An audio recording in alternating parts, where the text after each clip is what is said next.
know a lot of y'all get annoyed when you're fighting jumpers in town, debug, bunny hoppers, whatever you want to call them. I'm gonna give y'all 3 tips. It's gonna make fighting bunny hoppers, jumpers, whatever, way easier. Make sure y'all stay until tip number 3. That's gonna change the way you fight jumpers. It's gonna make it way easier if you use the tip right. So my first tip is gonna be real simple. It's gonna be use movement bank. You know, using your prone, using your jump. You really don't want to be fighting a jumper and running straight at them. That's gonna make it way easier for them to get the kill on you. So you're gonna use that prone, use jump back, and essentially just try to mess up their aim as they're trying to mess up yours.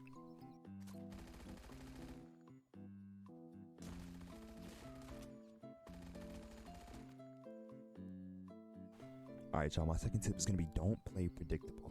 Alright, so if you know that the jumper is going to be at the top of the staircase, you don't want to run straight in through the front door every single time.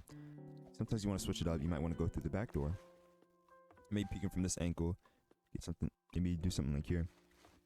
But you don't want to be pushing them the same way every single time. Like again, if you know that they're going to be in this room, you don't want to run straight at them and then kind of just like scan them. You kind of, maybe you want to jump and kind of like, maybe you know they're going to be in this room, you open the door and then you kind of back off of it. So you're playing kind of weird. You don't want to play the way they're going to expect you to play. And sometimes this can even mean, if you know that they're fighting in yellow house, it might even mean, you know, playing distance, you know, rather than pushing straight up close range, where jumping is most effective. You can step back, maybe try to play range, get a sniper or something like that. Play from a different building, you know, use some tricks to get on the roof and stuff and play from the windows. So basically, any way that you're going to get an advantage on them and play in a way that they won't expect, you're going to want to do that. Hey, by the way, y'all, thank y'all for getting this far in the video. If y'all want more vids like this, make sure to drop a like, subscribe, and join a 1K gooey gang members. You know, it helps out a lot. Hey, y'all, this is tip number 3, and what you want to do is slow down. A lot of the time when you're fighting a jumper, I see a lot of people running straight ahead at them. Basically, they get pissed. They're like, hey, why is this kid jumper? This kid is so annoying, and they just kind of full send the fight. And you don't want to do that. When you're fighting a jumper, it helps a lot of the time to slow down. Now, I'm not saying don't push them at all. I'm saying slow down. Let me explain. So like example, if you know the jumper is going to be up here, you know they're kind of camping this top, rather than pushing up the staircase, you can hold an angle like this and wait for them to push. And this isn't the best angle to hold, but you kind of get the point, is to basically slow down, hold angles, and let them push you. For example, you can hold here. If you know they're going to be coming down the staircase, eventually, you can kind of hold this angle and play it really slow. You're going to want them to push you, rather than you push the jumper.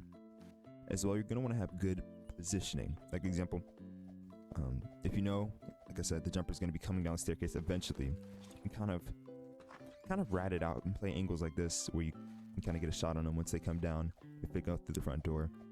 Or if you know the jumper is going to be coming through this door, you can kind of do a little something like this and play a good position like here.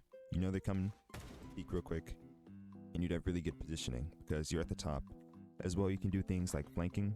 That helps a lot with jumping because their jumping is pretty useless when you're shooting them from the back. Like go through the window, or a window hop. Maybe you play from a different spot. This kind of ties in with playing predictable, but it's also just good positioning and slowing down your fight. But essentially, you just don't want to be the one pushing them. You want them to push you. You want them to make the mistake in the gunfight. And yeah, I know those were some super simple tips, but honestly, that's all you really need to fight jumpers. You want to use movement back. You don't want to play predictable. You want to use your flanks and all that type of stuff. You don't want to be running straight towards them every single time you're in the gunfight. And you're going to want to slow down and use good positioning. That's the number 1 tip, y'all. Slow down, let them push you, and play in a position that's going to give you the advantage. And yeah, with those tips, y'all should be able to fight any jumper y'all go against. Hopefully y'all enjoyed this video. Hopefully it helped you out. If it did, make sure you leave a comment down below, like the video, subscribe, and I'll see you later. Thank you so much. Stay gooey.